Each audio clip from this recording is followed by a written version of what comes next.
आप देख रहे हैं TNB।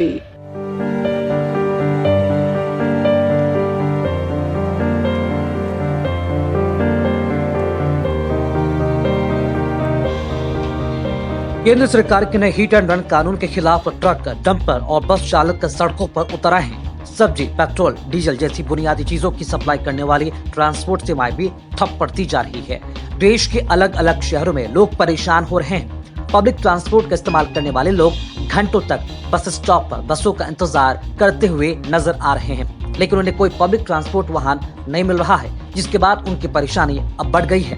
पेट्रोल डीजल की सप्लाई भी बाधित होने के कारण कई पेट्रोल पंपों में ईंधन खत्म होने की बात सामने आ रही है, जिसके बाद पेट्रोल पंप और गैस स्टेशन पर ईंधन भरवाने वाले वाहनों की कतारें लग रही है। अब तो डर इस बात का भी लग रहा है कि अगर कार या फिर बाइक लेकर पेट्रोल पंप पर आप जाते हैं तो क्या पेट्रोल मिलेगा या फिर नहीं।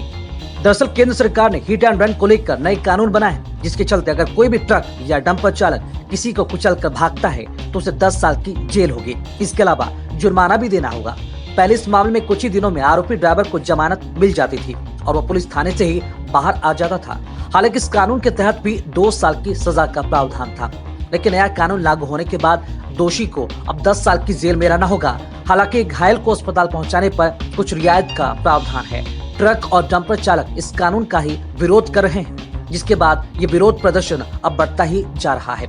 अब तक हादसा होने पर ड्राइवरों के खिलाफ भारतीय दंड संहिता की धारा 279 यानी कि लापरवाही से वाहन चलाने, 304A यानी लापरवाही से मौत और 338 यानी जान जोखिम में डालने के तहत केस दर्ज किया जाता रहा है। लेकिन नए कानून में मौके से फरार होने वाले ड्राइवर के खिलाफ 104(2) के तहत केस दर्ज होगा। पुलिस या मजिस्ट्रेट को सूचित न करने पर उसे 10 साल की कैद के साथ जुर्माना भी देना होगा। महाराष्ट्र में कुछ जगहों पर आंदोलन हिंसक होता जा रहा है। प्रदर्शन कर रहे लोगों ने गुजरने वाले वाहनों पर पथराव किया और पुलिस के साथ भी झड़प की। नवी मुंबई के नेरुल में सुबह ट्रक चालकों के एक समूह ने एक पुलिसकर्मी पर हमला कर दिया, जिससे एक पुलिसकर्मी घायल हो गया। इसके बाद पुलिस को मुंबई बेंगलुरु राजमार्ग पर जमा भीड़ को तितर बितर करने के लिए बल प्रयोग करना पड़ा। ट्रक चालकों ने ठाणे जिले के मीरा भयंदर इलाके में मुंबई अहमदाबाद राजमार्ग पर यातायात अवरुद्ध करने की कोशिश की और पुलिस कर्मियों पर पथराव भी किया, जिसमें एक पुलिसकर्मी घायल हुए हैं। पथराव में पुलिस का एक वाहन क्षतिग्रस्त हुआ। वहीं सोलापुर, कोल्हापुर, नागपुर और गोंदिया जिलों में सड़क नाकाबंदी विरोध प्रदर्शन किया गया। इस बीच उत्तरी महाराष्ट्र के नासिक जिले में टैंकर चालकों ने सोमवार को काम बंद कर दिया और ईंधन डिपो वाले पैनेवाड़ी गाँव में 1000 से ज्यादा वाहन खड़े कर दिए। नंदगांव तालुका के पनेवाड़ी गांव में भारत पेट्रोलियम, हिंदुस्तान पेट्रोलियम और इंडियन ऑयल के ईंधन डिपो और LPG फिलिंग स्टेशन है और इन डिपो से ईंधन राज्य के कई हिस्सों में पहुंचाया जाता है। मराठवाड़ा क्षेत्र के छत्रपति संभाजीनगर शहर में पेट्रोल पंप डीलरों के एक संघ ने कहा कि अगर स्थिति सामान्य नहीं हुई तो जिले में ईंधन पंप बंद हो सकते हैं। मध्य प्रदेश के इंदौर में ट्रक ड्राइवरों की हड़ताल का असर पेट्रोल पंप पर भी पड़ा। यहाँ पेट्रोल पंप पर गाड़ियों की लंबी लंबी लाइनें लग गयी। ट्रक ड्राइवरों की हड़ताल 3 दिन तक चल सकती है, जिसकी वजह से ईंधन पेट्रोल पंप तक नहीं पहुँच पाएगा। वहीं देवास जिले में बस और ट्रक ड्राइवर्स का गुस्सा दिखाई दिया। उन्होंने शहर में 2 से 3 जगहों पर रास्ते बंद करने के प्रयास किए। पन्ना जिले में बस और ट्रक ड्राइवरों ने नेशनल हाईवे 39 पर चक्का जाम किया। उन्होंने काला कानून वापस लो के नारे भी लगाए।